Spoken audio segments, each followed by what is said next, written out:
Unacademy. Let's crack it. Okay, before starting, let me introduce myself. My name is Deepak Gaur. I am 2020 computer science graduate from IIT BHU. So I have been doing competitive programming since more than 4 years, last 4 years.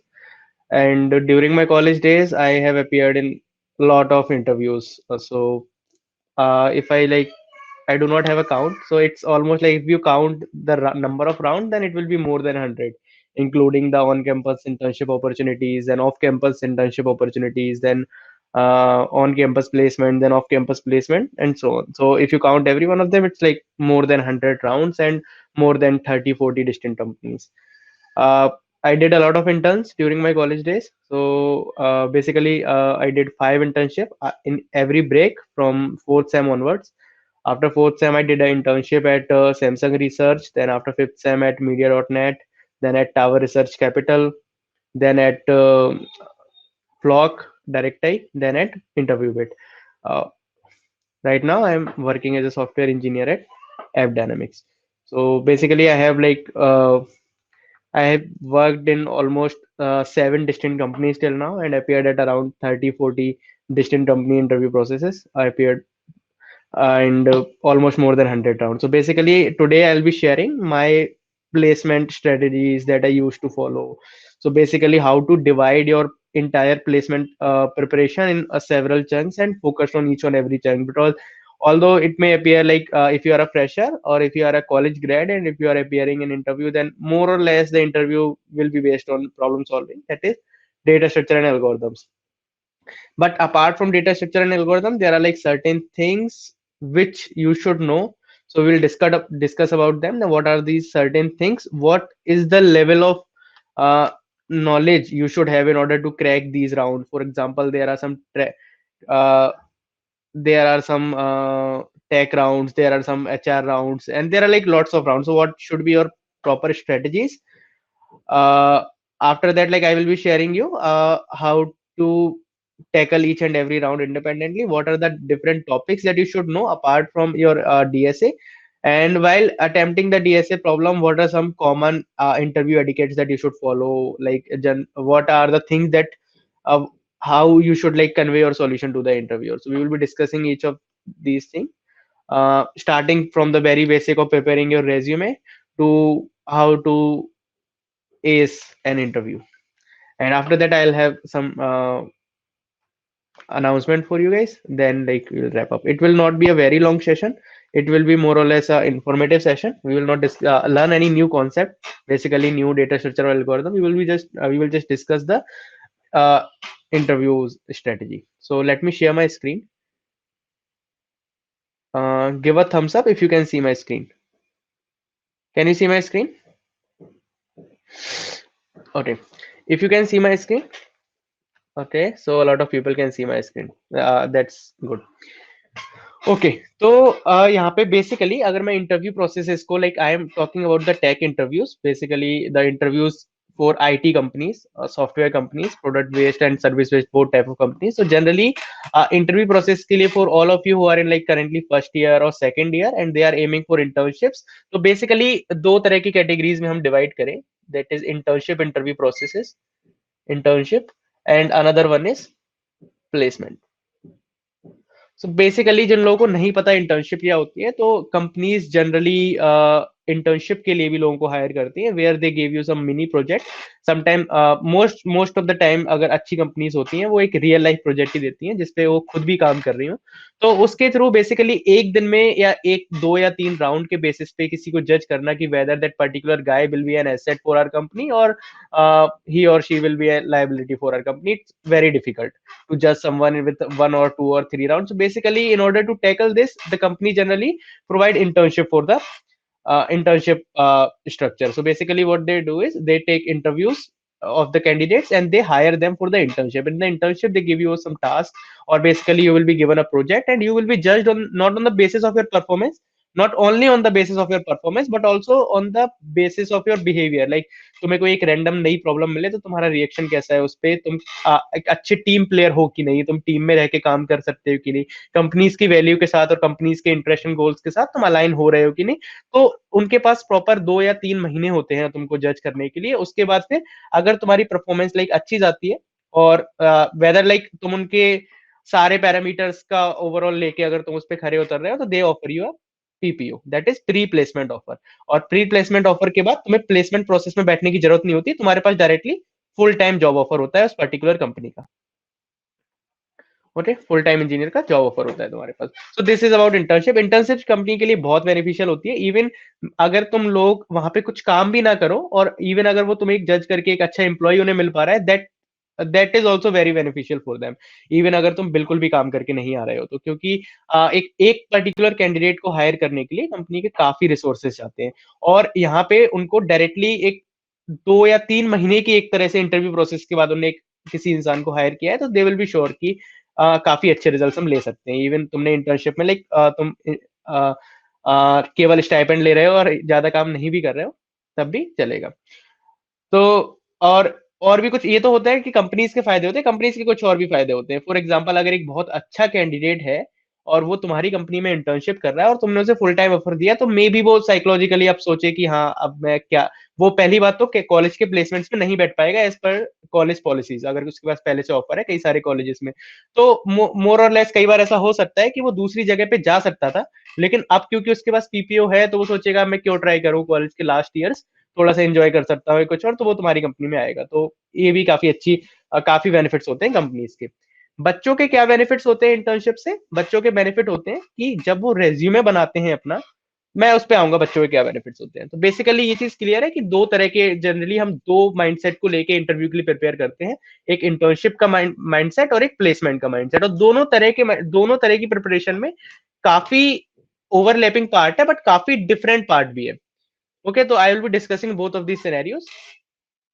Okay, तो अगर इन दोनों processes को बांटा जाए तो basically 3 चीजों पे ऐसी होती हैं जहां पे तुम्हें ध्यान रखना है। 3 ऐसे डिफरेंट डोमेन्स हैं जहां पे तुम्हें प्रिपरेशन करना है किसी भी इंटर्नशिप या प्लेसमेंट के इंटरव्यूज के लिए। और वो डोमेन्स क्या है? बेसिकली अगर तुम किसी भी टेक राउंड को बांटो, किसी भी एक इंटायर इंटरव्यू प्रोसेस को अगर मुझे बांटना हो कुछ चंक्स में, तो 3 तरह की चीजें ही तुमसे पूछी जाएंगी। First of all there will be a project round.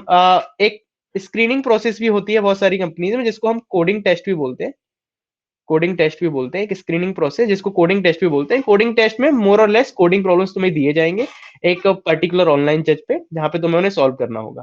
तो ये भी प्रॉब्लम सॉल्विंग कैटेगरी में आ जाएगा। तो अगर मैं 3 कैटेगरीज बनाऊं कि जहां पे तुम्हें प्रिपरेशन करनी है problem solving, first one is your resume, second one is CS fundamentals.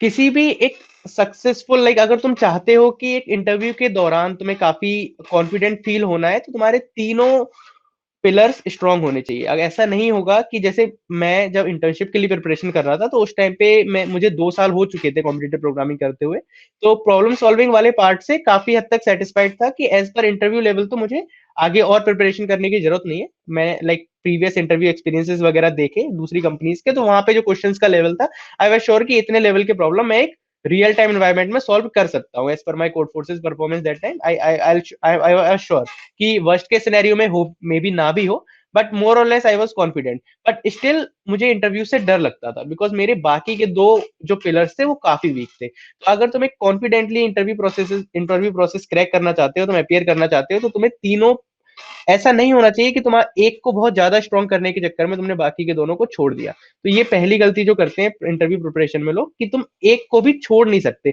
ऐसा हो सकता है तुम्हारा एक स्ट्रॉन्ग है, बाकी के दोनों तुम्हारे मीडियम या एवरेज है, बट दोनों में से कोई भी वीक नहीं होना चाहिए। बिकॉज अगर एक भी वीक है तो तुम्हारे मन में हमेशा एक डाउट रहेगा कि अगर इस पर्टिकुलर सेक्शन से लोगों ने चीजें पूछी तो मेरा क्या होगा।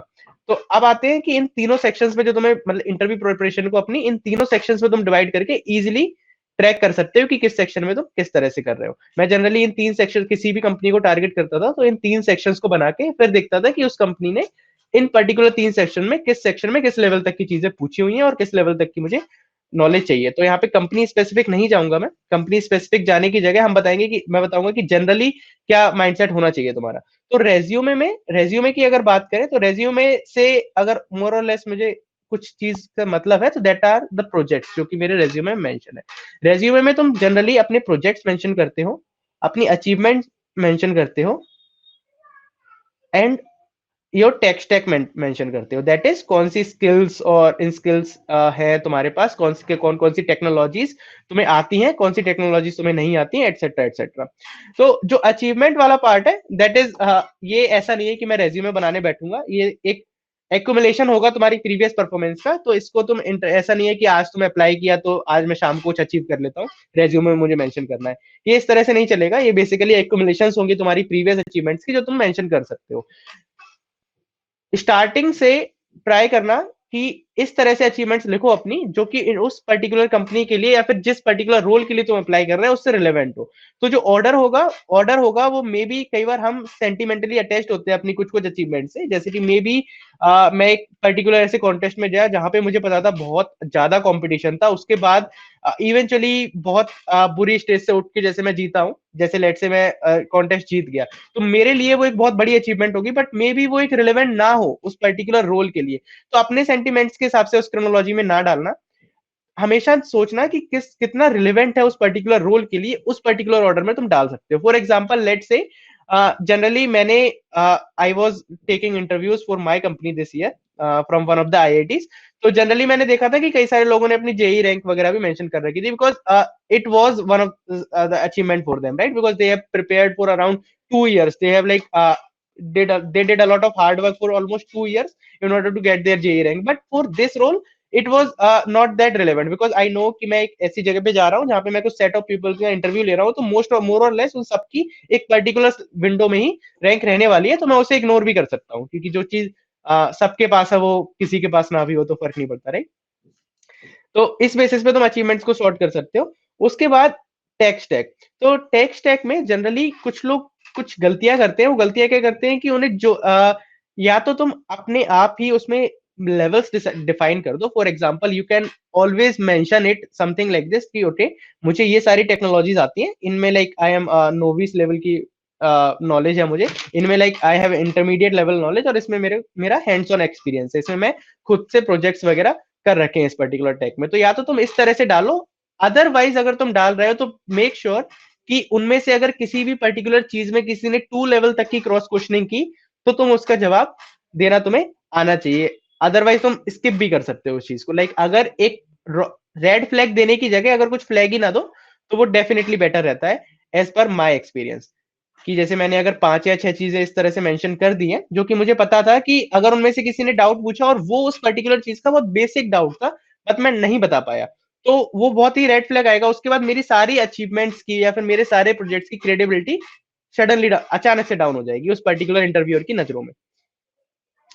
और जनरली होता क्या है कि अगर तुमने बेसिकली लोग टेक्स्ट स्टैक में से क्वेश्चन पूछते नहीं है, जनरली टेक्स्ट स्टैक में से पूछते नहीं है। टेक्स्ट स्टैक में से कब पूछते हैं, लेट से मैं तुम लोगों का इंटरव्यू लेने आया हूँ and I have been working in a particular company for around like last 2 year, 2 साल से मैं काम कर रहा हूँ उस पर्टिकुलर कंपनी में, और 2 साल से मैं केवल और केवल लेट से क्यूबरनेटीज में काम कर रहा हूँ। क्यूबरनेटीज लेट से वन ऑफ द एक तुम ऐसे मान सकते हो एक टैग है जिसमें मैं काम कर रहा हूँ 2 साल से, एक पर्टिकुलर टेक स्टैक है जिसमें मैं काम कर रहा हूँ 2 सालों से, मैं उसी चीज पे काम कर रहा हूँ। या लेट से मैं जावा स्क्रिप्ट में फ्रंट एंड ही बना रहा हूँ, 2 सालों से मेरा काम है केवल मैं वेब पेजेस बना रहा हूँ फ्रंट एंड के। अब अगर किसी ने लिखा हुआ है कि उसको आता है फ्रंट एंड अच्छे से, उसने लिखा हुआ है, तो मेरी नजर उस पर चली ही जाएगी डेफिनेटली। अगर उस पर्टिकुलर चीज में मैं काम कर रहा हूँ, अगर उसने जितनी भी चीजें लिखी हुई है वो उनके लिए मेरा बिहेवियर अगर न्यूट्रल है तो मे बी मैं स्किप कर दूं, मे बी मैं इतनी डिटेल में ना पूछूं उससे, बट अगर वो मेरी डोमेन की चीज है तो मैं डेफिनेटली उससे 1 या 2 क्वेश्चन पूछ लूंगा, और उसमें अगर मुझे सेटिस्फैक्टरी आंसर नहीं आए तो उस पर्टिकुलर रेज्यूमे की क्रेडिबिलिटी गिर जाएगी। तो अवॉइड करो, या तो तुम स्पेसिफिकली मेंशन कर सकते हो, यू कैन स्पेसिफिकली मेंशन कि क्या क्या चीजें हैं जो तुम डालना चाहिए तुम्हें, और किस किस चीजों में तुम्हें इंटरमीडिएट लेवल नॉलेज है, किस किस चीज में तुम्हें लेट से बिगिनर लेवल नॉलेज है, और क्या। तो ये चीज क्लियर है किस तरह से तुम टेक स्टैक मेंशन कर सकते हो और किस तरह से अपने अचीवमेंट मेंशन कर सकते हो। If this thing is clear, then I'll come to the most important part in this particular domain, that is project. Okay, so अगर ये चीज क्लियर है तो let's come to the most important part of this domain, that is project. ये बाकी की चीजें केवल एक रेज्यूमे का पार्ट था। Let's come to the project section. तो प्रोजेक्ट सेक्शन में अगर मैं आऊं तो लोगों के डाउट रहते हैं कितने प्रोजेक्ट्स लिखे, एक प्रोजेक्ट लिखे, दो प्रोजेक्ट लिखे, तीन प्रोजेक्ट लिखे, या क्या कितने नंबर ऑफ प्रोजेक्ट्स होने चाहिए। तो first of all quantity matter नहीं करती। क्वांटिटी मैटर नहीं करती है कि कितने नंबर ऑफ प्रोजेक्ट्स हैं। तुम्हें हर प्रोजेक्ट की कितनी इन डेप्थ नॉलेज है ये काफी मैटर करती है। एंड अब कुछ लोगों के डाउट होते हैं कि क्या वो प्रोजेक्ट जिस कंपनी में मैं अप्लाई कर रहा हूँ उस पे अलाइन होना चाहिए या कुछ होना चाहिए। जैसे मैंने देखा, लेट से मैं एक पर्टिकुलर, फॉर एग्जांपल लेट से मैं एक ऐसी कंपनी में काम करने जा रहा हूँ जो, लेट से मैं बुक माई शो में काम करने जा रहा हूँ जो मूवी टिकट्स वगैरह के लेते हैं, और मेरा उसी पर्टिकुलर फील्ड में डोमेन है, तो क्या मुझे फायदा मिलेगा। तो फर्स्ट ऑफ ऑल अगर तुम एक एक्सपीरियंस पोजीशन के लिए अप्लाई कर रहे हो तो तुम्हें मे बी उसका काफी बेनिफिट मिले। बट अगर तुम इंटर्नशिप या प्लेसमेंट सीजन के लिए अप्लाई कर रहे हो, प्लेसमेंट में यहाँ पे कॉलेज प्लेसमेंट बोल रहा हूँ, जो लोग फ्रेशर्स हैं जो कॉलेज से जस्ट पास आउट है, तो मैटर नहीं करता है। Because they do not even expect कि तुम्हें उनकी टेक जो जिस पर्टिकुलर टेक स्टैक पे वो काम करते हैं तुम्हें वो आता है या नहीं आता है, उन्हें फर्क नहीं पड़ता। They just want to know कि तुम्हारी लर्निंग एबिलिटी कितनी है, तुम कितनी जल्दी चीजें सीख सकते हो, कितनी जल्दी तुम एनवायरमेंट में अडॉप्ट हो सकते हो। Because they are happy to invest first 4 to 5 month, even first 6 months in you. कोई भी कंपनी अगर इतनी ज्यादा रिगरस हायरिंग प्रोसेस के बाद किसी को हायर कर रही है तो they will be very happy to invest first 2-3 months to in order to teach you what they are working on और व्हाट टेक दे यूज, और उसके बाद वो तुमसे काम करवा लेंगे। तो बेसिकली इतना ज्यादा फर्क नहीं पड़ेगा कि अलाइन है कि नहीं। अब आते हैं कि कितने प्रोजेक्ट्स होने चाहिए। तो फर्स्ट ऑफ ऑल प्रोजेक्ट्स में भी जैसे पहले तो अगर तुम्हारे पास मल्टीपल प्रोजेक्ट्स हैं तो किस ऑर्डर में उन्हें लगाएं। तो हमेशा अपनी नॉलेज के बेसिस पे लगाना प्रेफर करना।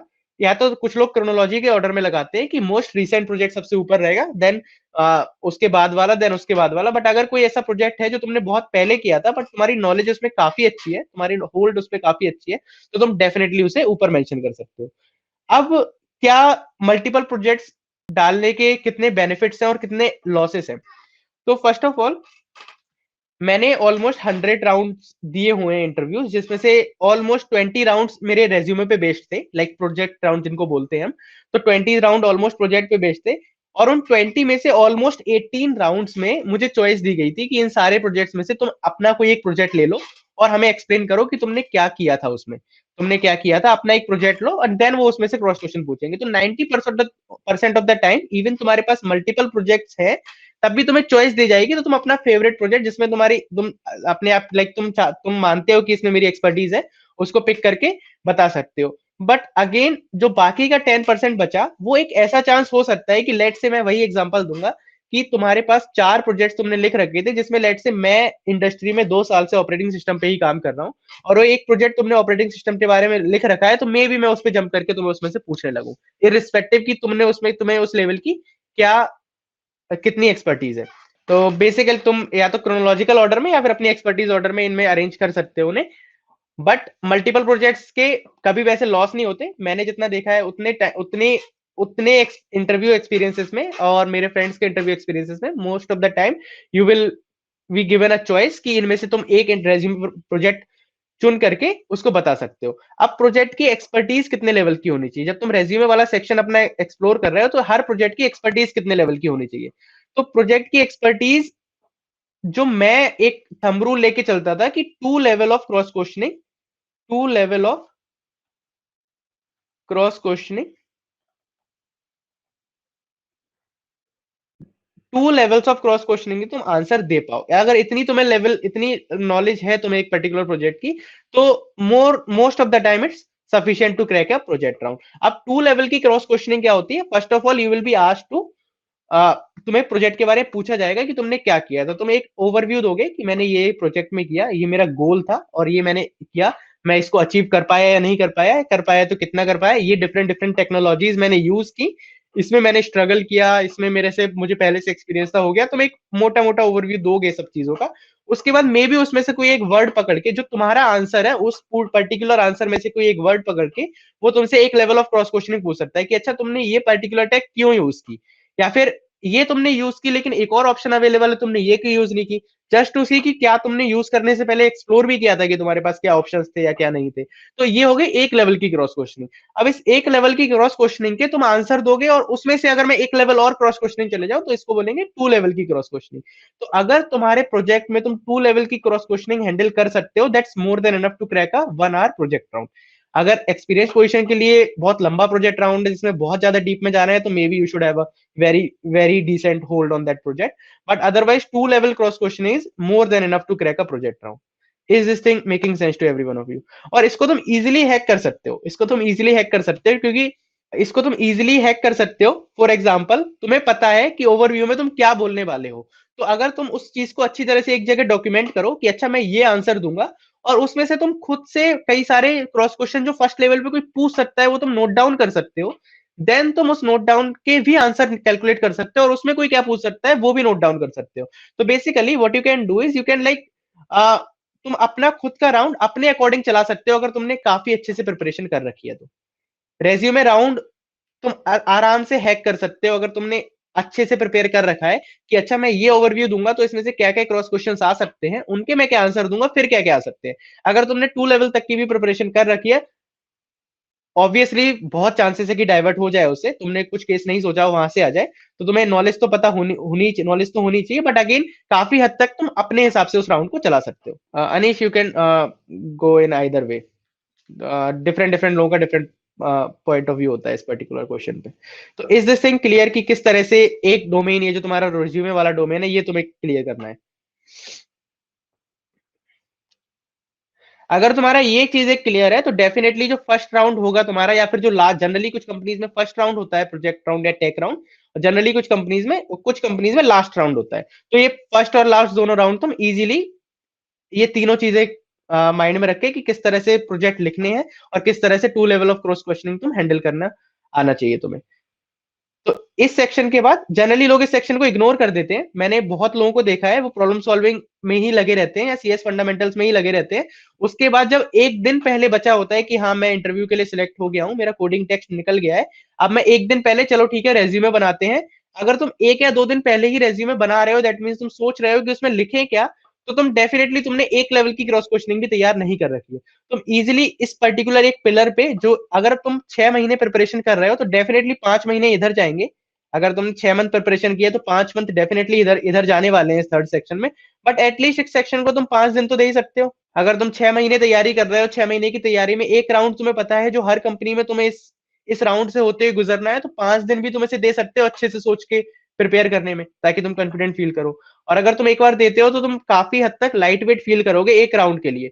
रेज्यूमे राउंड तुम्हारा स्ट्रॉन्ग पॉइंट होगा। या project are kind of necessary if you are applying for internships, then project you, अगर छोटे छोटे प्रोजेक्ट्स भी हैं तो चलेगा, बट अगर प्लेसमेंट के लिए तुम अप्लाई कर रहे हो तो एटलीस्ट एक अच्छा प्रोजेक्ट होना चाहिए तुम्हारे पास जिसमें तुमने काफी हद तक अच्छे से काम किया हो। जनरली प्लेसमेंट के लिए लोग इंटर्नशिप करके आते हैं तो अपना वो वाला प्रोजेक्ट लगा देते हैं। तो मेरे से किसी ने पूछा भी था कि क्या हमें अनपेड इंटर्नशिप्स करनी चाहिए या नहीं। अगर तुम्हें लगता है कि वहां से तुम्हें काफी कुछ सीखने को मिल सकता है, और तुम वो एक लाइक एक रिजिड प्रोजेक्ट की तरह मेंशन कर सकते हो अपने रेज्यूमे में, और तुम्हारे पास कोई अल्टरनेटिव नहीं है उसके अलावा करने के, then you can definitely go. अगर तुम्हारे पास पहले से उस लेवल के प्रोजेक्ट है मेंशन करने के लिए, उस लेवल की डेप्थ में तुमने काम कर रखा है, then I think you do not need. Internship के लिए इतना ज्यादा वेटेज नहीं रहता। इंटर्नशिप के लिए अगर तुमने कॉलेज में ही छोटे छोटे लाइक जो कोर्स में ही प्रोजेक्ट होते हैं वो भी मेंशन कर रखे हैं तो चलेगा, because internship like second year के बाद लोग जाते हैं। फिर सेकंड ईयर के बाद लोग इंटरव्यूज देते हैं, तो सेकंड ईयर में तुम जब इंटरव्यू दे रहे हो तो स्टार्टिंग के 2 साल में तुम्हें बस बेसिक लैंग्वेज पता है, तुमने छोटी छोटी चीजें कर रखी है, दैट्स फाइन। बट प्लेसमेंट में जब तुम एक फुल टाइम एम्प्लॉय के लिए अप्लाई कर रहे हो तो you should have at least one. First year में हो तो एक बेसिक टेम्पलेट बना के धीमे धीमे चीजें ऐड करना स्टार्ट करो। कोई नई चीज आए और दिख रही है तो पुरानी हटा दो, लाइक अपने प्रेफरेंस बेसिस पे। तो now let's come to the second important section, that is CS fundamental. तो जैसे मैंने बोला कि अगर तुम 6 महीने प्रिपरेशन कर रहे हो तो डेफिनेटली 5 महीने प्रॉब्लम सॉल्विंग में जाने वाले हैं, लेकिन 5 दिन एटलीस्ट तुम रेज्यूमे में दे सकते हो, और रेस्ट ऑफ द लाइक से 15 to 20 डेज तुम सीएस फंडामेंटल्स में दे सकते हो। अब सीएस फंडामेंटल्स डिपेंड करता है whether you are applying for internships और whether you are applying for placement. अगर तुम इंटर्नशिप्स के लिए अप्लाई करो तो टॉपिक जो तुम्हें आने चाहिए वो ऊप्स आना चाहिए तुम्हें, object oriented programming skill. Second चीज जो तुम्हें आनी चाहिए वो तुम्हें आना चाहिए ऑपरेटिंग सिस्टम तुम्हें आना चाहिए, डेटाबेस मैनेजमेंट सिस्टम तुम्हें आना चाहिए, और तुम प्लेसमेंट के लिए अगर प्रिपेयर कर रहे हो तो ये तीनों चीजें तुम्हें आनी चाहिए, और साथ में कंप्यूटर नेटवर्क्स पे भी तुम्हारी एक होल्ड होनी चाहिए। तो बेसिकली प्लेसमेंट इंटरव्यूज में एक चीज और ऐड हो जाती है, कंप्यूटर फंडामेंटल्स, और ये डीबीएमएस भी जनरली इंटर्नशिप में नहीं होता, तो ये भी यही ऐड होगा। तो बेसिकली अगर तुम इंटर्नशिप के लिए प्रिपेयर कर रहे हो तो OOPS and OS are more than enough, but अगर तुम प्लेसमेंट के लिए प्रिपेयर कर रहे हो तो OOPs, OS, DBMS and computer networks, इन चार चीजों के बारे में तुम्हें अच्छे से होल्ड होनी चाहिए तुम्हें।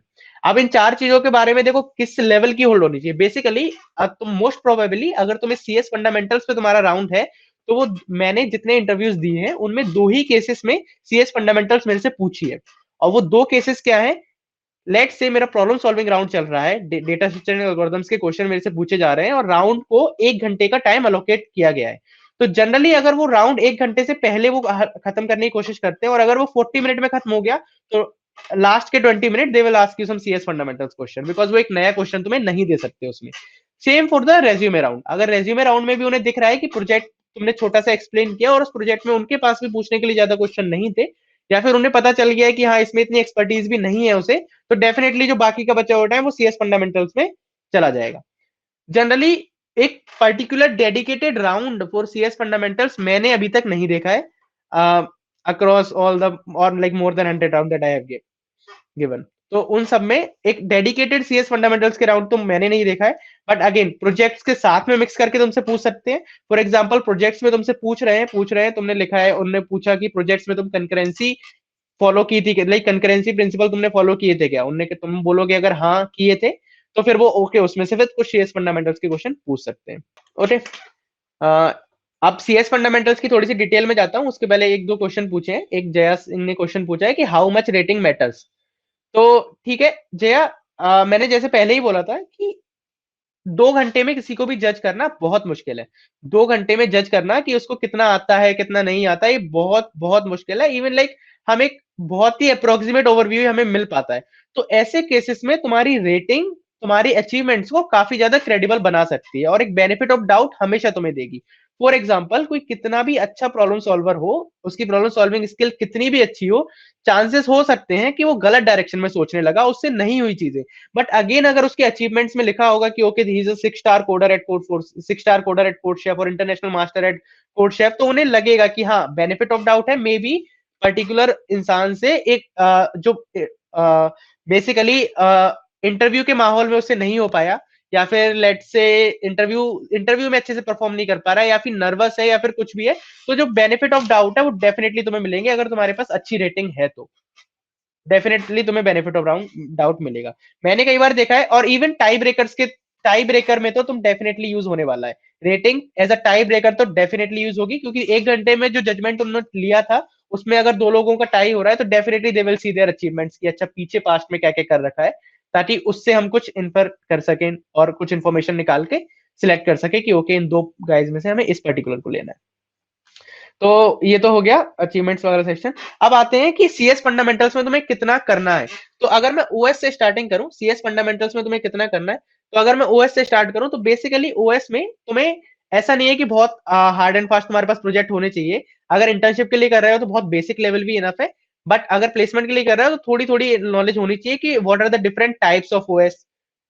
ओएस बेसिकली होता ही क्या है, एक ओएस होता ही क्या है, ओएस में प्रोसेसेस क्या होती हैं, लाइक जब तुम कंप्यूटर प्रोग्राम चलाते हो तो किस तरह से प्रोसेस बनती हैं, थ्रेड्स क्या होते हैं, कंकरेंसी क्या होती है, कंकरेंसी के साथ डेडलॉक्स क्या होते हैं, डेडलॉक्स की तुम्हें कंडीशंस पूछ सकते हैं कि डेडलॉक्स क्या होते हैं, मेरे से पूछी जा चुकी है डेडलॉक्स की कंडीशंस क्या होती हैं, क्या क्या करके हम तुम उन्हें अवॉइड कर सकते हो, और कंप्यूटर में मेमोरी किस तरह से मैनेज होती है। जब तुम एक पर्टिकुलर वेरिएबल डिक्लेयर करते हो, तो तुमने जैसे लेट से अगर सी प्लस प्लस में एक वेरिएबल डिक्लेयर कर रहे थे, तुमने लिखा इंटीजर एक्स, तो एक एक्स वेरिएबल डिक्लेयर होगा, ये काम इनर लेवल पे ओएस ने किस तरह से किया।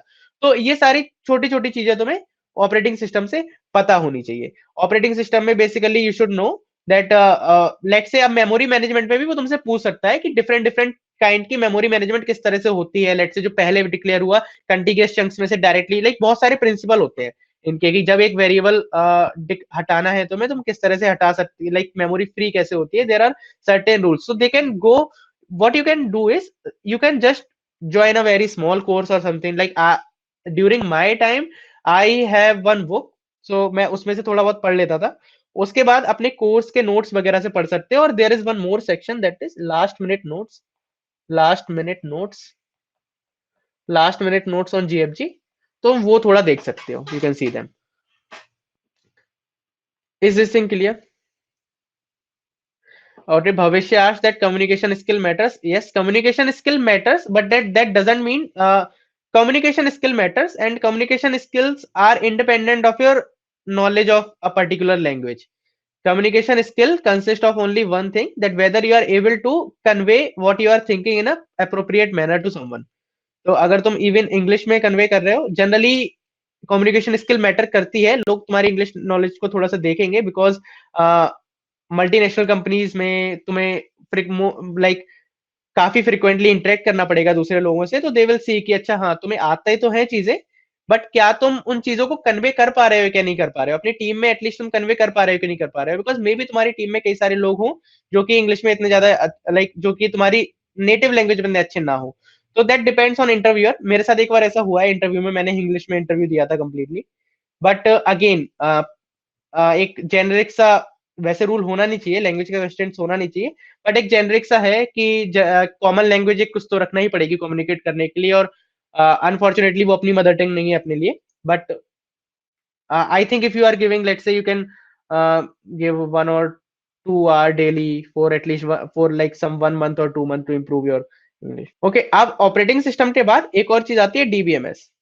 तो डीवीएमएस में भी ऑपरेटिंग सिस्टम के बाद अगर तुमसे डीवीएमएस में तुम जब प्रोजेक्ट में अपने लिखोगे कि हाँ मैंने एक वेबसाइट बनाई थी एक प्रोजेक्ट में या कुछ भी किया था, तो वो तुमसे चीजें पूछ सकते हैं कि अच्छा तुमने कौन से डेटाबेस यूज किया था, किस तरह से तुमने डेटा स्टोर किया था। तो इसमें तुम्हें बेसिकली टाइप्स पता होने चाहिए कि टाइप्स क्या होते हैं डीबी के, let's say SQL, NoSQL, और नो सिक्वल में भी बहुत टाइप्स होते हैं, लेट्स से ग्राफ बेस्ड होते हैं, डॉक्यूमेंट बेस्ड, की value pair based, etcetera etcetera, ये तुम्हें पता होने चाहिए। उसके बाद तुम्हें ईआर डायग्राम पता होना चाहिए। ईआर डायग्राम लाइक किस तरह से तुम्हारी जो एंटिटीज बन रही हैं, लेट्स से तुम एक अमेजोन टाइप की वेबसाइट डिजाइन कर रहे हो, तो एक यूजर है, कार्ट है, एटसेट्रा, क्या एंटिटीज है, उनमें क्या क्या रिलेशन है। इसके बाद जब तुम नॉर्मल फॉर्म्स क्या क्या होती है different, like first normal form, second normal form, BCNF होती है एक, तो ये तुम्हें पता होने चाहिए। उसके बाद तुम्हें एसक्यूएल क्वेरीज वगैरह थोड़ी आनी चाहिए, तुम्हें ट्रांजेक्शन्स आने चाहिए, तुम्हें एसेट कॉन्सेप्ट आने चाहिए, and I think that's more than enough. अच्छा मैं बताता हूँ कि मेरे साथ एक काफी काफी रेप्यूटेड कंपनी में ये हो चुका है कि उन्होंने मेरे से पूछा था कि इस कोड को ड्राई रन करके दिखाओ। जनरली कॉम्पिटिटिव प्रोग्रामर्स की डिक्शनरी में ड्राई रन का मतलब होता है कि ऊपर से एक लाइन बाय लाइन तुम बताते जाना है कि अच्छा ए लाइन के बाद ये सारे वेरिएबल्स की वैल्यू ये हो चुकी होगी, देन ये हुआ होगा, देन ये हुआ होगा, और एक प्रोसीजरल वे में एक्सप्लेन करना होता है किस तरह से तुम्हारा कोड बिहेव कर रहा है। But what he was asking to me is, after hitting a control B, let's say control B is a shortcut to compile and run your program, what is actually happening inside your PC, कि किस तरह से तुमने किया, तो पूरी compilation किस तरह से हो रही है, किस तरह से वेरिएबल मेमोरी में एलोकेट हो रहे हैं, किस तरह से इनकी वैल्यू एक्सेस हो रही है। बेसिकली तुम्हें ओएस और डीबीएमएस के कॉन्सेप्ट्स के साथ पूरा रन करके दिखाना था। तो कई बार ये भी तुमसे पूछा जा सकता है, तो इसमें भी तुम्हें एक ठीक ठाक लेवल की नॉलेज होनी चाहिए डीवीएमएस। उसके बाद लेट्स से कंप्यूटर नेटवर्क्स, या फिर कंप्यूटर नेटवर्क्स और ऊप्स वगैरह तुम देख सकते हो, basic oops concept, polymorphism etcetera etcetera. अब ये सुनने में तुम्हें काफी हैवी लग रहा होगा, सुनने में तुम्हें काफी हैवी लग रहा होगा। जनरली लोग ये सोच के रखते हैं कि मैं आराम से 20-30 मिनट, लाइक मैं आराम से 5-6 महीने पूरा प्रॉब्लम सॉल्विंग को दूंगा, उसमें आखिरी के 10 दिन में इनको कर लूंगा। ऐसा नहीं करना। मैंने स्टार्टिंग के कई सारे इंटरव्यूज इसी वजह से खराब कर रखे हैं। No, LLD principles are not necessary for internship at all. Forget about off campus, not even for on campus. So basically तुम क्या कर सकते हो, अगर तुम लेट से 6 महीने की प्रिपरेशन है 5 दिन इधर दे रहे हो, तो एटलीस्ट 15-20 दिन तुम यहाँ दे सकते हो। तुम 5 दिन पूरे ऑपरेटिंग सिस्टम को दे सकते हो डेडिकेशन के साथ, कि operating system you can give 5 minutes, at least 5 days to, let's say, operating system, where you can read operating system from scratch, make some small, maybe join some small course or something, or and do not forget to make notes in your own handwriting, or let's say if you are even seeing some video tutorial or something for CS fundamentals, at least prepare your own notes, so that just before the interview, generally interview से just पहले we face a lot of anxiety and all, right? थोड़ी anxiety होती है कि कैसा होगा round, अच्छा होगा कि नहीं होगा, there are lot of anxiety issues. So in order to tackle this anxiety, what you can do is you can go through with your notes, because it is very common that exams के पहले भी schools में हमें काफी anxiety होती है। तो हम सीख नहीं रहे होते हैं भले ही, लेकिन कॉपी रख के बस स्क्रॉल कर रहे होते हैं, देख रहे होते हैं, ताकि अगर ध्यान नहीं जाएगा हमारा उसकी तरफ और हम एंग्जाइटी से टैकल कर पाएंगे। इज दिस थिंग क्लियर कि किस तरह से तुम इन चीजों को एटलीस्ट 5-5 दिन भी दोगे, तो उसके 5-5 दिन भी अच्छे से दे के चारों चीजों को, अगर तुम 20 days, if you are like giving 20 days of a preparation to the CS fundamentals, then I think they deserve 20 days. At least 5 days a subject, they deserve this amount of time, and you can read them thoroughly in 5 days per topic and make your own notes, so that you can read these notes just before the interview process in order to tackle with your anxiety and in order to revise them properly. Okay, so these are the two basic pyramid. These are the two things that you need, that a lot of guys like do not cover. Now the third and the most important thing, as I said, that these are just tip of the iceberg. The real iceberg is the problem solving. So now for the problem solving, how to deal with data structure and algorithms. How to deal with the data structure and algorithms. So in order to deal with the data structure and algorithms, if you are an active competitive programmer, if you have been doing competitive programming from let's say past 1 year or 2 year, तो तुम्हारे लिए चीजें थोड़ी सी आसान होंगी, relatively easy होंगी, but it's not like कि तुम्हें भी तैयारी नहीं करनी है। तो प्रॉब्लम सॉल्विंग में तुम क्या कर सकते हो, first of all make a list of important topics. एक इंपॉर्टेंट टॉपिक्स की अच्छे से लिस्ट बनाओ। सीपी के पर्सपेक्टिव से important topics are kind of different as compare to the important topics in reference to interview preparation. For example, heap is very important in terms of interview preparation, but in terms of competitive programming, it's just another data structure. Similarly, let's say Fenwick tree is very important in terms of competitive programming.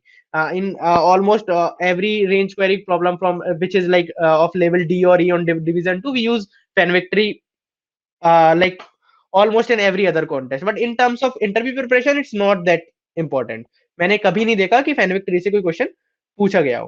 तो तुम्हें आराम से इस तरह से एक well curated list interview preparation के हिसाब से एक प्रिपेयर करो। उसके बाद एक एक करके तुम टॉपिक्स देख सकते हो। फर्स्ट ऑफ ऑल, अगर तुमने एक टॉपिक पिक किया है, लेट्स से तुमने एक बाइनरी सर्च टॉपिक पिक किया है, then first of all what you need to do is you need to read the theory of it. तुम्हें इसकी थ्योरी भी पढ़नी है। कॉम्पिटिटिव प्रोग्रामिंग में इसकी जरूरत नहीं होगी तुम्हें थ्योरी पढ़ने की, बट यहाँ पे तुम्हें फंडामेंटल्स क्वेश्चंस भी पूछे जा सकते हैं। Let is why you are applying binary search, how are you sure that binary search will work. In competitive programming, we just see the problem and apply the binary search. If we think that okay, we can apply binary search, no one is questioning our decision. If we are getting accepted sign, then it's more than enough. No one will question that how you got accepted, how your solution got accepted also. We just worry about that green tick. But here, the correctness is one of the thing. It definitely matters. But apart from the correctness, how your code is working, you'll have to explain that to the interviewer, right? So he may ask some basic question, like why the time complexity is log n, why we are not using ternary search instead of binary search, how you came up at logic, how you came up at how this idea came up to you that okay, we can use binary search in this, can you prove that it will always work। और इस तरह से तुम्हें चीजें पूछी जा सकती है। तो तुम्हें एक अच्छे से ये सारे इस तरह के क्वेश्चंस भी प्रिपेयर करने हैं, अगर तुम्हारे क्वेश्चन के मेन लॉजिक के अलावा भी तुमसे क्रॉस क्वेश्चन किए तो। उसके बाद तुम्हें क्लासिकल प्रॉब्लम्स करने हैं।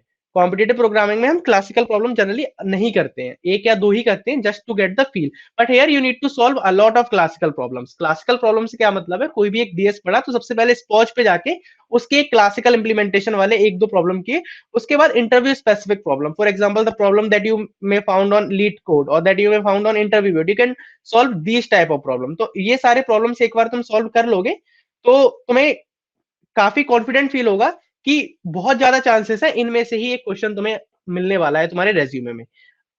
उसके बाद तुम्हें कुछ सीपी ओरिएंटेड प्रॉब्लम भी करने पड़ेंगे। वाई सीपी ओरिएंटेड प्रॉब्लम, क्योंकि अगर ये प्रॉब्लम्स तुम्हें इंटरव्यू में पूछे जाए तो मोर और लेस बहुत ज्यादा चांसेस है क्लासिकल प्रॉब्लम टाइप पूछे जाएंगे।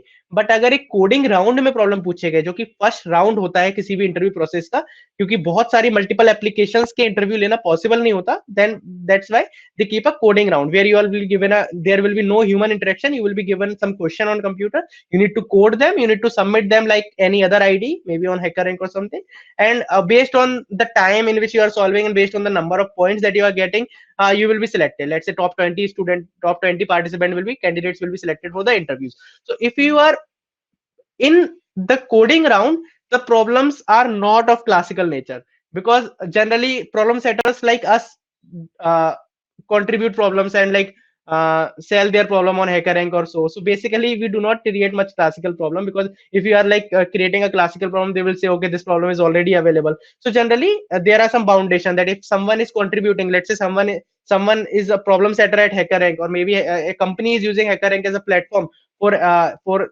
their coding platform. तो जैसे मैं अगर एक प्रॉब्लम सेटर हूँ, तो जनरली मैं एक क्लासिकल प्रॉब्लम दूंगा, तो दे विल से ओके ये तो पहले से है, तुमने नया प्रॉब्लम नहीं बनाया, because they are paying me for the problem side. तो जनरली हम सीपी ओरिएंटेड प्रॉब्लम्स ही बना के देते हैं. तो जो कोडिंग राउंड में तुम्हें प्रॉब्लम्स मिलेंगे, मोर और लेस सीपी ओरिएंटेड प्रॉब्लम्स ही होंगे, जहाँ पे थिंकिंग स्किल्स भी लगेंगी. इट्स नॉट लाइक तुमने पहले से प्रॉब्लम देख रखा है. तो यहाँ पे तुम प्रिपेयर रहना नए प्रॉब्लम्स देखने के लिए. तो फिर तुम सीपी ओरिएंटेड प्रिपरेशन भी कर सकते हो. अब इनमें कहाँ से पढ़ना है, कितना पढ़ना है, वो मैं बता देता हूँ. उसके पहले we have one announcement for you guys regarding the placement. We at Unacademy are launching a placement batch specifically for the placement preparation. So it will hardly take 1 or 2, like 4 to 5 minutes. You can see it. Can you guys see my screen? So basically for the 2021 guys, we guys are starting a placement batch. तो जो लोग पहले से किसी दूसरे batch में, this batch will be available for them too, but जो लोग नहीं है, they can join this batch for the placement preparation. तो बैच फोकस्ड कौन है, टारगेट ऑडियंस कौन है? The target audience are someone who does not know a lot about competitive programming and who will appear in his or her interviews in upcoming July, August, September और let's say December. तो जो अगले 6-7 महीने बाद placement preparation को M कर रहे हैं, ये उन लोगों के लिए है, और जिनको basic knowledge of a particular language है. बेसिकली उन्हें C++ के बेसिक फंडामेंटल्स आते हैं, लेट्स से पाइथन के बेसिक फंडामेंटल्स आते हैं, कैसे इफ एल्स कंडीशंस लगाते हैं, फॉर लूप व्हाइल लूप लगाते हैं. अगर ये सारी चीजें भी आती हैं, that's more than enough to participate in this placement batch. So what we will cover in this placement batch? So basically what you will get is the tutor will be all tutor will be either ICPC world finalist or someone who is already working in farm companies and who have cracked a lot of interviews. You will get a CodeChef certification. CodeChef, you can also mention this CodeChef certification as an achievement in your resume, क्योंकि generally ratings भी एक काफी अच्छा achievement होता है जो credible बनाता है तुम्हारे रेज्यूमे को, बेनिफिट ऑफ डाउट जो तुम्हें दिलवाता है. But CodeChef certification it's like rating में क्या होता है, थोड़ी क्रेडिबिलिटी कम होती है. कम क्रेडिबिलिटी कम क्यों होती है? क्योंकि कोई और भी तुम्हारे बिहाफ पे कॉन्टेस्ट दे सकता है, there may be a lot of cheating issues and so on. But एक इंडस्ट्री लाइक सर्टिफाइड एक चीज जो कि तुम्हें पता है कि तुम्हें अच्छे से तुमने पूरा कोर्स कंप्लीट किया है, then only they will provide you CodeChef certification. तो it's like more credible than that. After that, you will get unlimited access to another content too for another batches, and we will provide a structured learning. So what we will provide is there will be live interactive classes every alternate day. Live interactive classes होंगी. Doubt support होगा जहाँ पे TAs तुम्हारे doubt solve कर रहे होंगे. तुम्हें practice problem जो मैंने बताया था कि किस ऑर्डर में तुम्हें सबसे पहले थ्योरेटिकल प्रॉब्लम्स कुछ करनी है, देन कुछ क्लासिकल प्रॉब्लम्स करनी है, देन कुछ सीपी ओरिएंटेड प्रॉब्लम्स करनी है. तो उन तीनों को एक उसी पर्टिकुलर क्रोनोलॉजी में अरेंज करके एक प्रॉब्लम सेट बनाया जाएगा, जहां से तुम मल्टीपल जगह पे जा जाके प्रॉब्लम सॉल्व करने की जगह एक प्लेस पे जाके प्रॉब्लम सॉल्व कर सकते हो. So what you will get in this particular course? So initial 2 week में तुम्हें basic arrays, vectors, recursion, memory storage किस तरह से होता है, जो मैंने तुम्हें बताया था कि किस तरह से मेमोरी स्टोरेज होती है, देन कॉम्प्लेक्सिटी एनालिसिस कैसे करते हैं. After that we will be giving you some maths and puzzles for placement preparation. तो कई सारे इंटरव्यू राउंड में पजल्स भी पूछी जाती है, तो किस तरह से मैथमेटिकल पजल्स करनी है प्लेसमेंट प्रिपरेशन के लिए. Then basic and advance interview problem on sorting and searching, then 2 pointers and bit manipulation. Now you can see this 2 pointer and bit manipulation. जो हमारे सीपी के बैचेस हैं उनमें भी हमें 2 pointers and bit manipulation पढ़ाएंगे, बट वहां पे हम इतना डिटेल में नहीं पढ़ाएंगे. क्यों? क्योंकि सीपी के पॉइंट ऑफ व्यू से इतना ज्यादा इंपॉर्टेंट नहीं है, बट यहाँ पे हम इसे पूरा एक वीक पढ़ाएंगे, बिकॉज बहुत बार तुम 2 pointers and bit manipulation के प्रॉब्लम तुम्हें मिल सकते हैं इंटरव्यूज में.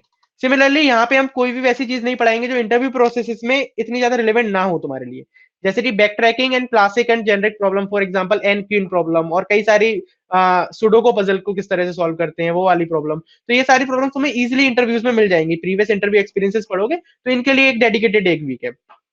Then basic data structure. अब बेसिक डेटा स्ट्रक्चर में जब वो बेसिक डेटा स्ट्रक्चर हम सीपी के लिए पढ़ा रहे होंगे, तो हम किस तरह से पढ़ाएंगे, हम बताएंगे कि okay this is a stack, एक स्टैक ये होता है, इसको इस तरह से यूज करते हैं, और इस तरह से तुम STL का स्टैक यूज कर सकते हो, then we will solve some problem. But जब इंटरव्यू के बैच में हम पढ़ाएंगे तो इस तरह से नहीं पढ़ाएंगे. We will teach you what a stack is, उसको किस तरह से एरे की हेल्प से तुम इंप्लीमेंट कर सकते हो, किस तरह से एक स्टैक को लिंक लिस्ट की मदद से इंप्लीमेंट कर सकते हो, किस तरह के दो स्टैक को मिला के एक क्यू बना सकते हो, किस तरह से दो क्यू की मदद से एक स्टैक बना सकते हो।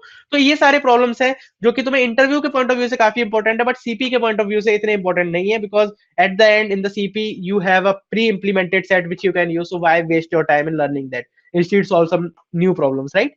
So basically it's focused to interview preparation. तो that's why अगर इस तरह की जो क्रॉस क्वेश्चनिंग होगी, जो theoretical वाला सेक्शन होगा वो लेक्चर में ही कवर हो जाएगा, उसके लिए बाकी की चीजें नहीं देखनी पड़ेंगी। Then after that advance data structure and square root decomposition, जो कि वर्स्ट केस सिनेरियो के लिए प्रिपेयर करना। फॉर एग्जांपल मे भी बहुत कम पूछा जाएगा ये, मैं भी बता रहा हूँ कि अगर तुम सारे लोग मिला के लेट से तुम 100 लोग हो और हर कोई 10-10 इंटरव्यू देता है, तो लेट से 1000 राउंड हो जाएंगे, 1000 में से एक या दो बार ही ऐसा होगा कि किसी से एडवांस डेटा स्ट्रक्चर पूछ लिया। But to prepare you for the worst case scenario, you should know it, right?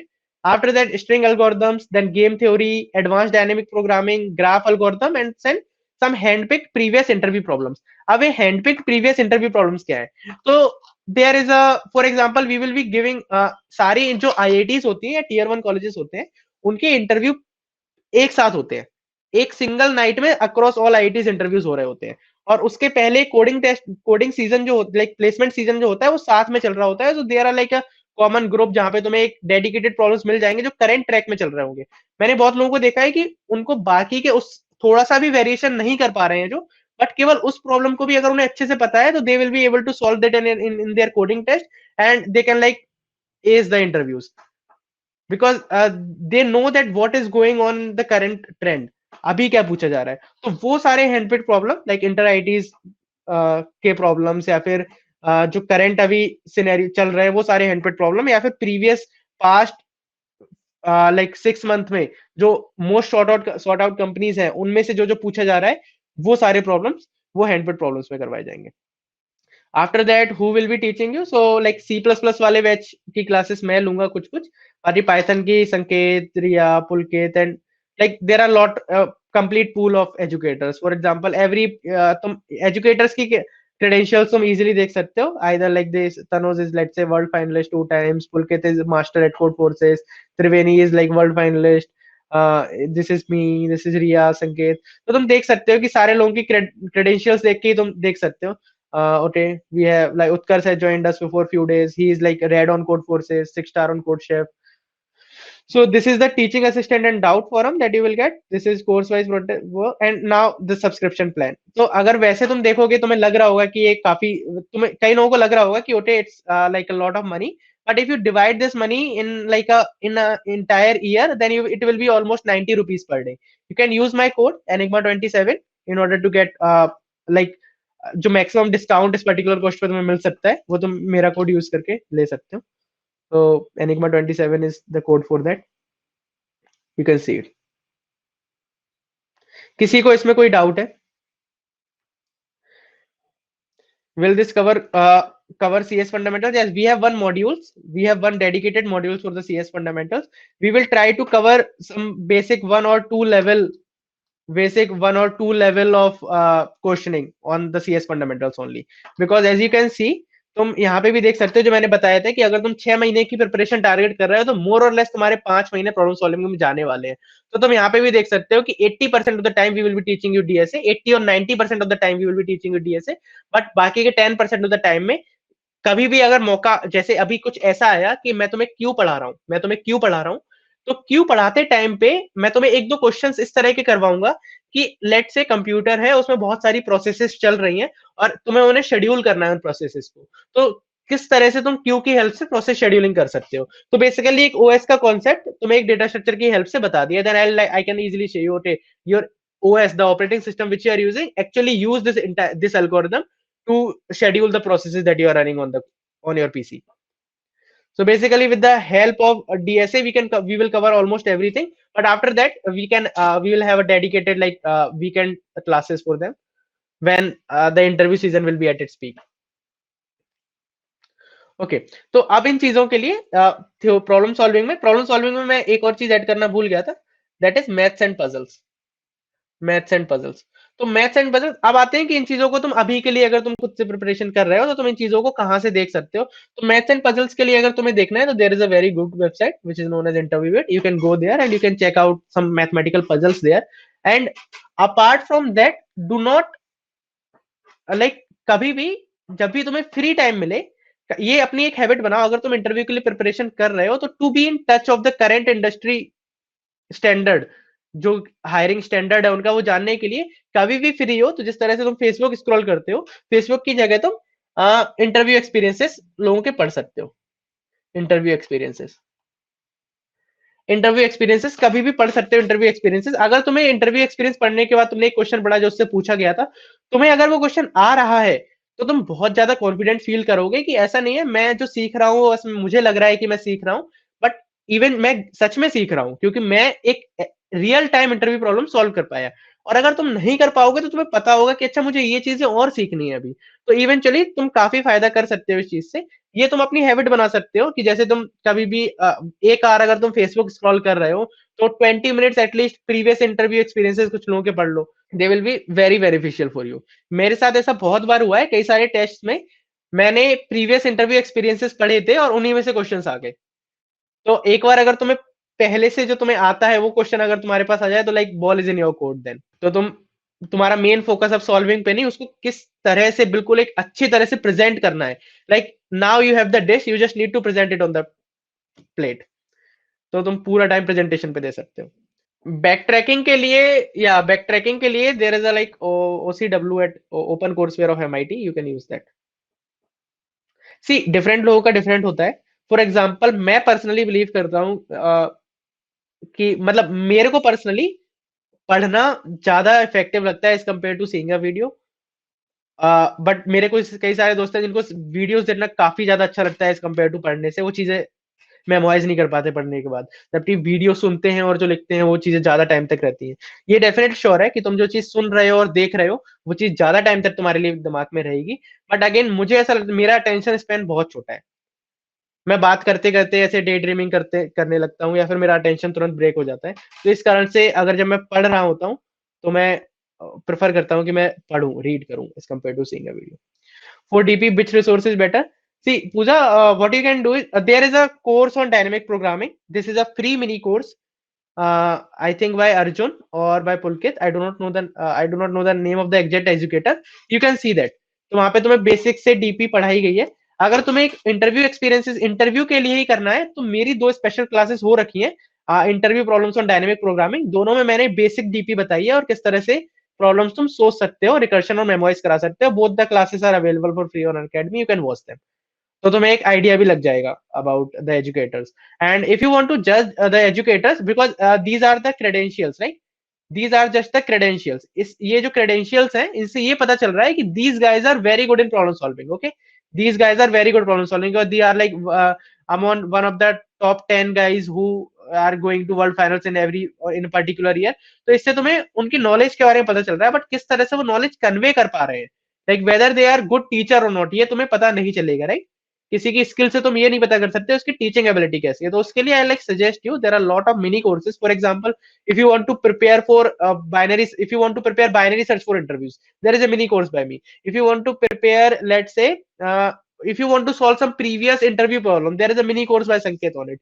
If you want to solve previous some interview graph problems, then there is a course by Pulkit on it. And these are like free courses, so you can go visit these courses, check out them, and like you will get a feel कि अच्छा हाँ, 2-3 classes में ही इतनी depth में जा सकते हैं। so then you will get a broader idea कि मल्टीपल वीक्स तक अगर कोई चीज चले तो कितना डेप्थ तक जा सकते हैं। Is this lecture available after this live session? Yes, this lecture will be available after this live session to.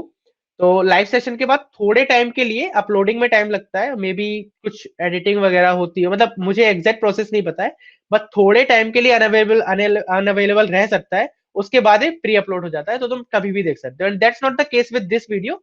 Entire Unacademy works like a Netflix subscription. You can see the live classes, you can ask your doubt in the live classes, and after the live classes, after half an hour or 1 hour, the video will be uploaded to the anytime you can rewatch it. Can screening round contain CS fundamental MCQs? Yes, Dhaval, that depends on the companies. मैंने एक Cisco का round दिया था जिसमें screening round में उनके पास multiple MCQs थे, multiple choice question थे, जो कि सीएस फंडामेंटल्स में डिपेंड कर रहे थे। गोल्डमैन सैक्स का अगर तुमने नाम सुना हो तो मैंने उसके इंटरव्यूज दिए थे। तो गोल्डमैन सैक्स में like there are some sections, जो एक मल्टीपल चॉइस क्वेश्चन का सेक्शन था, जहां पे कुछ मैथमेटिकल पजल्स, कुछ प्रोबेबिलिटी के क्वेश्चन, जो कि मैंने पजल्स बोला ना, तो उसमें प्रोबेबिलिटी वगैरह के क्वेश्चंस भी आएंगे। तो प्रोबेबिलिटीज के क्वेश्चंस कुछ एमसीक्यूज एंड कुछ बेसिक सीएस फंडामेंटल्स के एमसीक्यू क्वेश्चन, जो कि वही डीबीएमएस और उस पे वो डले हुए थे। How important is computer network subject for software development interview? Computer plus coding तो थी। कंप्यूटर नेटवर्क कितना इंपॉर्टेंट है? इंटर्नशिप के इंटरव्यूज में नहीं पूछा जाता computer network, because generally her college में कंप्यूटर नेटवर्क 7th या 8th सेम में पढ़ाया जाता है, और इंटरव्यूज तुम इंटर्नशिप के 4th सेम के बाद देते हो। इवन डीवीएमएस 5th या 6th सेम में पढ़ाया जाता है, तो इसीलिए नहीं पूछा जाता। बट प्लेसमेंट के इंटरव्यूज में तुमसे पूछ सकते हैं, अगर तुम कंप्यूटर नेटवर्क की बेसिक्स भी तुम्हें पता है कि राउटिंग एल्गोरिथम्स कौन कौन सी होती है, टीसीपी वर्सेस यूडीपी क्या होता है, या फिर तुमसे बोला जाए कि किस क्या बेसिक नेटवर्क प्रोटोकॉल्स होते हैं, वो क्या होते हैं, तो अगर तुम्हें केवल इतना इतना पता है तो भी तुम कर सकते हो। Can I correct company if I start from today? See that depend, okay, that depends Rohan. Like starting today will be very good. Like अगर तुम कुछ भी कर रहे हो तो आज से शुरू करना काफी अच्छा होता है। बट तुम किस पेस पे कर रहे हो, कितना टाइम दे रहे हो, कितने डेडिकेशन से कर रहे हो, और तुम्हारी ग्रेस्पिंग एबिलिटी कितनी है, तो इन सारे फैक्टर्स पे भी डिपेंड करता है। For internship, OS and DBMS are not necessary. For internship, generally they do not ask question from DBMS, or if they are asking question from the DBMS, you can simply say them, "Ki, hey, I am in my 4th semester right now, and I will be reading DBMS in my upcoming semester. So what you can do, but basically you can convey them your current college curriculum. But eventually in most of the colleges, operating system, there is an operating system course in the 3rd or 4th semester. So yes, they can ask some question on operating system, like some question on basic deadlocks or basic concurrency issues. About MCQs, you can easily prepare these MCQs. Like even if while preparing for your college exams, you can prepare for them. Did I go for problem solving or go for interview preparation? If you are in second year, see, हाँ एक चीज बताना है मुझे, कि अगर तुम second year में हो या तुम even you are third year में हो, तो एक लॉन्ग टर्म गोल बना के चलो। तो जैसे यहाँ पे भी मैंने कहा कि ये जो बाकी की चीजें हैं, सीएस फंडामेंटल्स या रेज्यूमे या प्रॉब्लम सॉल्विंग, अगर तुम्हारी सीपी काफी स्ट्रांग है, if you are aiming for something bigger than this, if you are aiming for something bigger than this interview process, then ये वाली चीजें जो 6 महीने की है, तो मैंने इजिली 1 महीने में भी इसकी यूज कर सकते हो।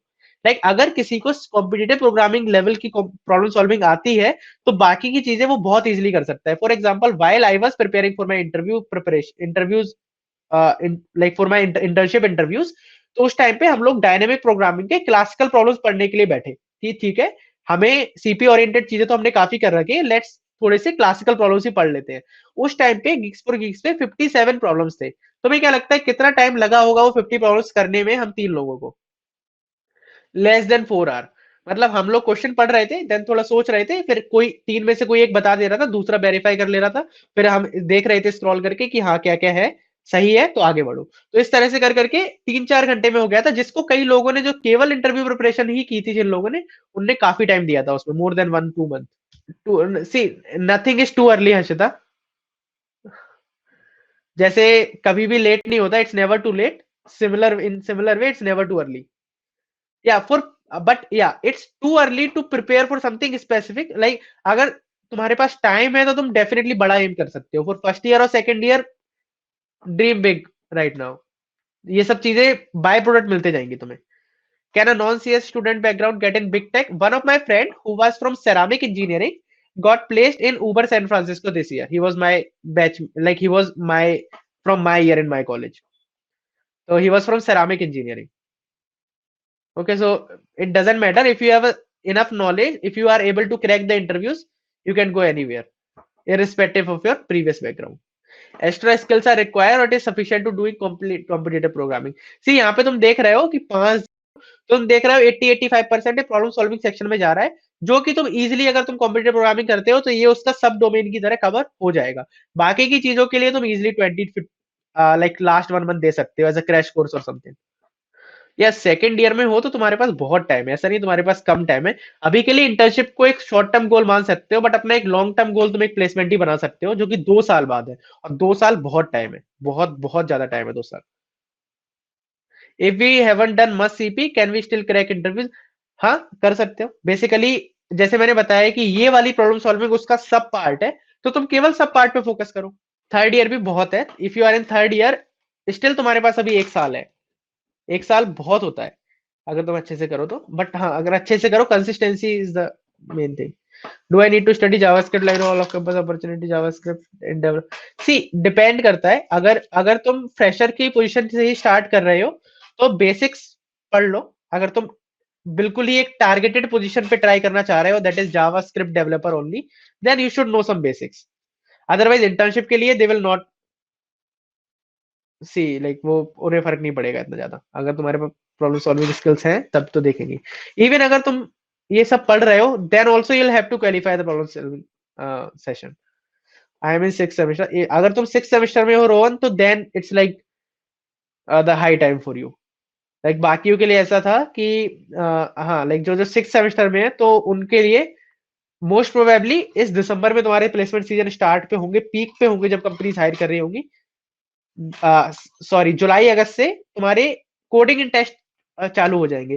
तो एटलीस्ट जुलाई अगस्त तक प्रॉब्लम सॉल्विंग पार्ट अपना इतना अच्छा कर लो कि वो कोडिंग टेस्ट जब करते रहो तो उस टाइम पे कोडिंग टेस्ट पैरेलली चल रहे हैं और पैरेलली तुम्हें सीएस फंडामेंटल्स और रेज्यूमे पे काम कर रहे हो और थोड़ी थोड़ी प्रॉब्लम सॉल्विंग का रिवीजन करते जा रहे हो। तो अगर जो लोग 6th सेमेस्टर में है उनका अभी टारगेट होना चाहिए कि जुलाई अगस्त तक प्रॉब्लम सॉल्विंग वाला सेक्शन निपटा दो, ताकि बाकी के मंथ्स में पैरेलली कोडिंग टेस्ट देते चलो, पैरेलली सीएस फंडामेंटल्स रेज्यूमे तैयार करते रहो और इन सबका रिवीजन करते रहो। या best time to start now because you guys have like optimal time ही है अभी, ऐसा नहीं है कि तुम्हारे पास ज्यादा टाइम है। Probability and discrete mathematics are important, that depends तुम कहाँ अप्लाई कर रहे हो। अगर तुम एक क्वांट पोजीशन के लिए अप्लाई कर रहे हो या फिर तुम ऐसी कंपनी में अप्लाई कर रहे हो जो कि ट्रेडिंग वगैरह करती है, हेज फंड करती है, for example let's say if you are applying in some HFT firm like TAR Research Capital or Dolan Capital, or let's say World Quant, or let's say if you are applying in some hedge fund company like D Shaw, etc., then they will definitely ask some interviews problems, some probability problems, some problems on random variables, some discrete mathematics problem. तो वो पूछेंगे तुमसे। Like I have interned at Tower Research and I had one offer from D Shaw too. तो इन दोनों के interview processes में मेरे से ये चीजें पूछी गई थी। Which language do you prefer while doing CP? CPP, C++. Okay guys, that's it. We are out of time. तो bye. टॉपिक वाइज कहाँ से ढूंढ सकते हो? तो या I'll take one more session on it because I think 1 hour was less to cover to answer everyone's doubt. What about computer organization and architecture? Computer organization and architecture से question नहीं पूछे गए मेरे से आज तक इंटरव्यूज में, but हाँ अगर तुम्हें आता है तो डेफिनेटली अच्छा है। प्लेसमेंट आफ्टर 6 मंथ में शुरू हो जाएगी, तो 4th ईयर में क्या होता है? सी जनरली जुलाई के बाद कोडिंग टेस्ट चालू हो जाते हैं, 2-3 महीने तक कोडिंग टेस्ट ही होते हैं सारी कंपनीज के, फिर साथ में प्लेसमेंट के इंटरव्यूज चालू होते हैं। और जनरली 7th सेमेस्टर में सारी प्रोसेस खत्म हो जाती है, 8th सेमेस्टर फ्री रहता है, उसमें बाकी के कोर्सेज वगैरह भी होते हैं। Okay, I'll cover that in another class, how to approach companies in off campus and other questions. So for now, bye guys. I think it's we are out of time. You must have one more class, and I have one. Okay, I have one mock interview after this session from 3 p.m. onwards. तो जहाँ पे मैं interview लूंगा पुलकित का, तो तुम लोग वो देख सकते हो कि किस तरह से कुछ कॉमन एडिकेट्स जो तुम रख सकते हो या किस तरह से जज करते हैं तुम इंटरव्यूज में। तो it's from 3 to 4 1 hour interview. Meet you there. Bye.